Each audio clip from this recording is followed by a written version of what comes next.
சிந்து பைரவி 2வது வாரத்திலேயே ரொம்ப விறுவிறுப்பா கொண்டு போயிட்டு இருக்காங்க. ஆறுமுகத்தை நினைச்சாதான் ரொம்ப பாவமா இருக்கு. இன்னைக்கு என்னெல்லாம் நடந்ததுன்னு பார்க்கலாம் வாங்க. சிந்து வந்து சிவா கிட்ட, வாங்க டாக்டரே, வீட்டுல போய் நம்ம லவ் பண்ண விஷயத்த சொல்லலாம் அப்படின்னு சொல்றாங்க. சிவா கைய தட்டி விட்டுட்டு, நாம எப்ப லவ் பண்ணோம், என்ன வளரிட்டு இருக்க அப்படின்னு கேக்குறாரு. நான் அழ வச்சு பாக்குறீங்களா, என்ன கோவப்படுத்துறதுக்காக ஏதாவது சொல்றீங்களா, இது விளையாடுற விஷயம் இல்ல, வாங்க நம்ம 2 பேரும் எங்க அப்பா கிட்ட போய் உண்மையை சொல்லலாம் அப்படின்னு சொல்றாங்க சிந்து. நீங்க கோயில்ல உங்க அம்மாட்ட பேசினதெல்லாம் நான் கேட்டுட்டு தான் இருந்தேன்னு சொல்றாங்க சிந்து. நான் பேசினதெல்லாம் உண்மைதான், ஆனா உன்ன நினைச்சு நான் எதுவுமே சொல்ல, இந்த பொண்ணை தான் நான் கல்யாணம் பண்ணிக்க போறேன், இவதான் நான் லவ் பண்ற பொண்ணு அப்படின்னு போன்ல போட்டோவை காட்டுறாரு. அதோட நிக்காம, ஆறுமுகம் ரொம்ப நல்ல பையன், கொஞ்சம் முரடன் தான், படிக்காதவன் தான், ஆனா உன்னை ரொம்ப நல்லா பார்த்துப்பான் சிந்து அப்படின்னு சொல்றாரு. சிந்து உடனே ரொம்ப கோவமா, நீ வீட்டுல போய் இந்த கல்யாணம் நடக்காதுன்னு சொல்லிடு டாக்டரே, என்னால எல்லாம் ஆறுமுகத்தை கல்யாணம் பண்ணிக்க முடியாது, எனக்கு கல்யாணம்னு ஒண்ணு நடந்தா அது உன் கூட மட்டும்தான் நடக்கும், நாளைக்கு இந்த கல்யாணம் நின்னா என்ன சொல்லக்கூடாது அப்படின்னு சொல்லிட்டு அங்க இருந்து விறுவிறுன்னு கிளம்புறாங்க. சிந்துவோட அப்பா பைரவிக்கு கால் பண்ணி நடந்ததெல்லாம் சொல்றாரு. பைரவி ஷாக் ஆகுறாங்க. என்னது, ஆறுமுகத்தை சிந்துவுக்கு கல்யாணம் பண்ணி வைக்க போறீங்களா, சிந்து ஒத்துக்கிட்டாளா அப்படின்னு கேக்குறாங்க. உடனே அவங்க அம்மா போனை வாங்கி, நீ ஏதாவது ஒண்ணு சொல்லிட்டு இருக்காத, அப்பா சொன்னதை எப்போ சிந்து மீறி இருக்கா, நீ நேர்ல வா பேசிக்கலான்னு போனை வச்சிடறாங்க. இங்க சிவா சிந்து சொன்னதெல்லாம் யோசிச்சுக்கிட்டே இருக்காரு. அப்போ கரெக்டா ஆறுமுகம் அங்க வர்றாரு.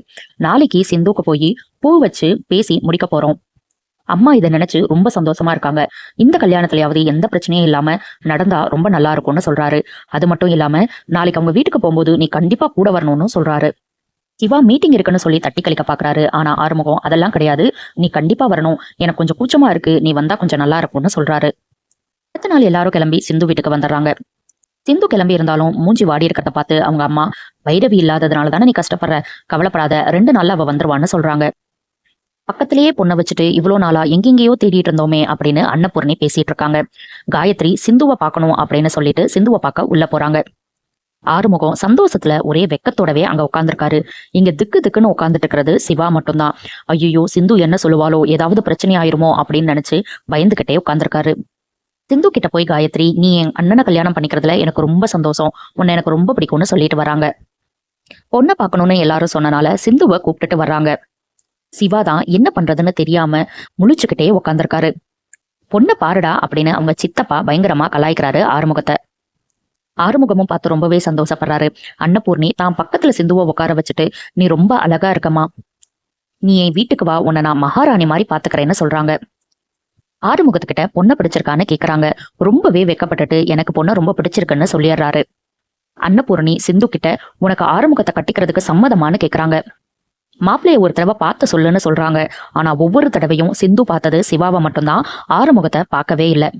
சிந்து பதில் சொல்றதுக்கு முன்னாடியே அவங்க அம்மா, சிந்துக்கு பரிபூர்ண சம்மதம் தான், அவங்க அப்பா என்ன சொல்றாங்களோ அதை தான் சிந்து கேட்பான்னு சொல்லிடுறாங்க. அப்புறம் என்ன, பூ வைக்க வேண்டியதானன்னு சொல்லிட்டு ஆறுமுகத்தை பக்கத்துல உட்கார வச்சு பூவும் வைக்கிறாங்க சிந்துக்கு. சிந்து அழுதுகிட்டே சிவாவை பார்த்துக்கிட்டே இருக்காங்க. சிவா கிட்ட பேசின பேச்சுக்கு பூ வைக்கவே விடமாட்டாங்களோ, ஏதாவது அதிரடியா பண்ணிருவாங்களோ அப்படின்னு தான் நான் எதிர்பார்த்தேன். ஆனா அப்படியெல்லாம் இல்லாம பூ வைக்கிற சடங்கு ரொம்ப சுமூகமாவே முடியற மாதிரிதான் காட்டுறாங்க. ஆறுமுகம் ரொம்ப ஆசையோட இருக்காரு. ஆனா சிவா எப்போ என்ன நடக்குமோ அப்படின்னு ரொம்ப பக்கு பக்குன்னு தான் இருக்காங்க. என்ன பண்றதுன்னே தெரியாம முழிச்சிட்டு இருக்காங்க சிந்து. இனி என்னெல்லாம் நடக்க போகுது, சிவா கூட சிந்துக்கு கல்யாணம் ஆகுமா ஆகாதா அப்படிங்கிறத நம்ம பொறுத்திருந்து பார்க்கலாம். அடுத்தடுத்து சிந்து பைரவில என்ன நடக்குதுன்னு தெரிஞ்சுக்க சப்ஸ்கிரைப் பண்ண மறந்துடாதீங்க.